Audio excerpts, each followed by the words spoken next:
25 days to go until this guy wants you to vote for him and Donald Trump. Governor Mike Pence. Governor, nice to see you. Yeah, good to be back. Governor, it's pretty clear that there's a lot of Republicans and others who said, I'm not going to support Donald Trump, but there's one thing that's been also pretty standard. You've always been there, especially through the rough times over the last 2 weeks.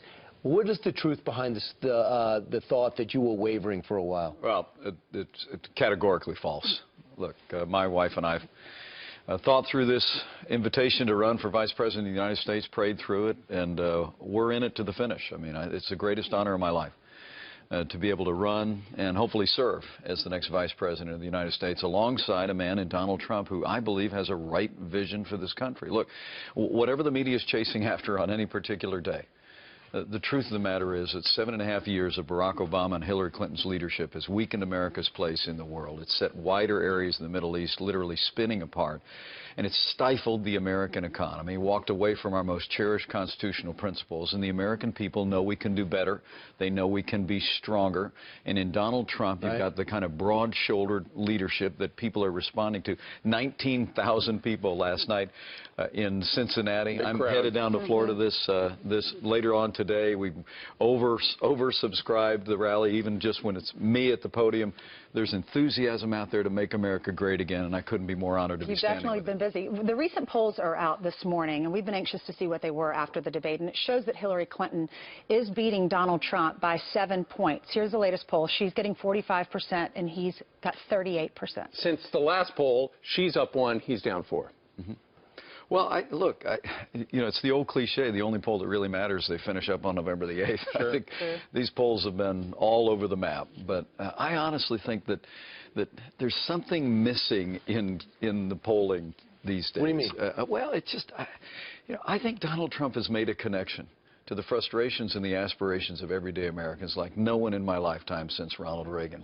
When you see against this avalanche, present company accepted here at Fox News, but this avalanche of negative media coverage that goes chasing after every potential negative story about Donald Trump every day, and still you see tens of thousands of people coming out and rallying. There's a determination out there across the country to change the direction in this nation. And frankly, more than 7 out of 10 Americans think that America's headed in the wrong direction, and they know it's going to take change.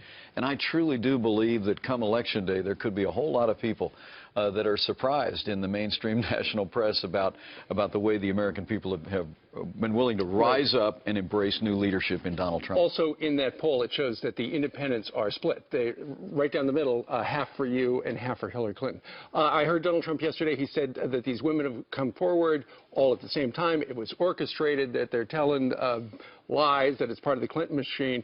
And he has said that he has vowed to release evidence to prove that they're making it up when it's appropriate. Well, these unsubstantiated allegations that came from the New York Times and People magazine. Donald Trump yesterday publicly... 5 women. Yeah, he's categorically denied these. And there will be more evidence coming out that supports you know, his... That they're making it up. What evidence is coming out? Well, the campaign is working on bringing that information out. But the remarkable thing is, as the media goes chasing after, you know, unsubstantiated allegations, coming from a newspaper that 6 months ago, you remember, did a massive similar story that was utterly discredited by the same reporters.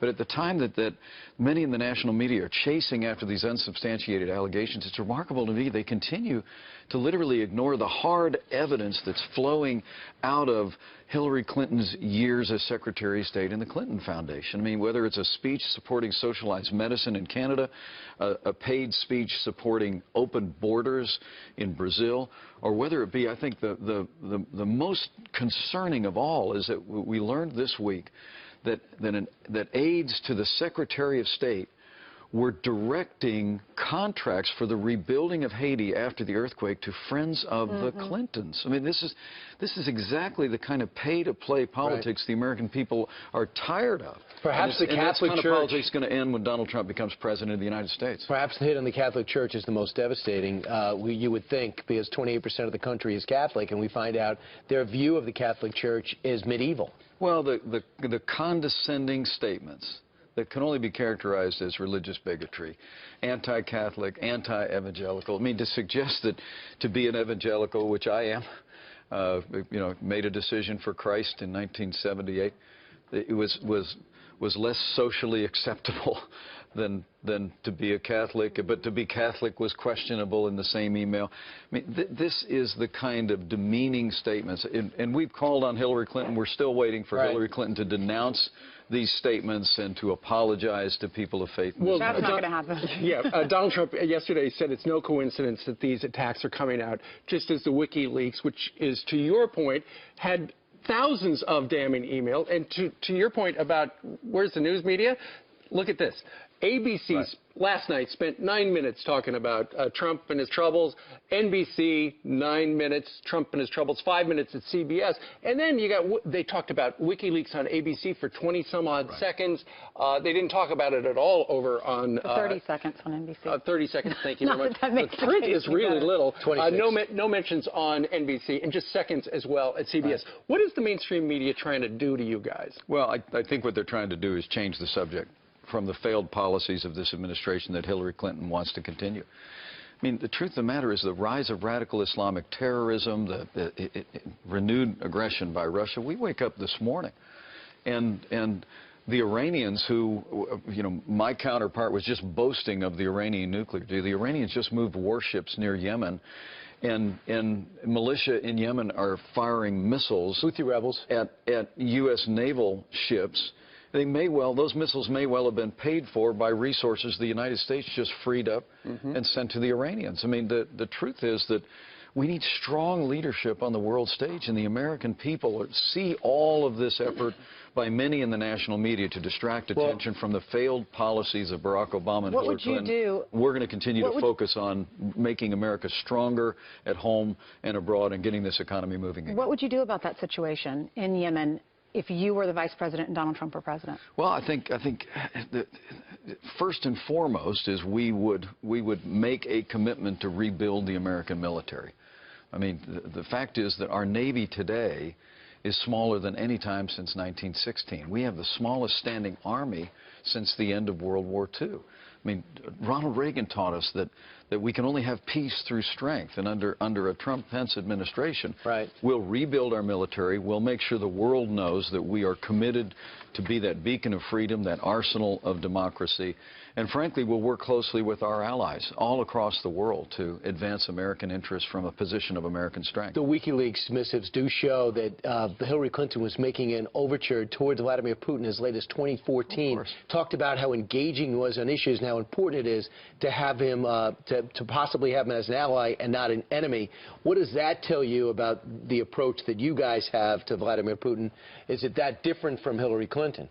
Well, of course. Well, well, no. Private or public? Second, the point is what this avalanche of emails about Hillary Clinton, her years as Secretary of State and the Clinton Foundation is showing to the public with 25 days to go is that there is a very different Hillary Clinton behind closed doors than there is in public. I mean, for Hillary Clinton to go to Brazil and say her dream was open borders in our hemisphere, her to go to Canada and say that her long-term goal was to have a health care system like the Canadian system, this is another example on foreign policy. With Donald Trump, the American people know you've got someone who says what he means and means what he says. And when he becomes president, you're going to know where he stands, and it's going to be exactly where he stood throughout this campaign. Governor, we know you got places to go, but one other question, final question about WikiLeaks, and that is some have suggested on the left that all this bad stuff about Hillary, nothing bad about Trump, that your campaign is in cahoots with WikiLeaks.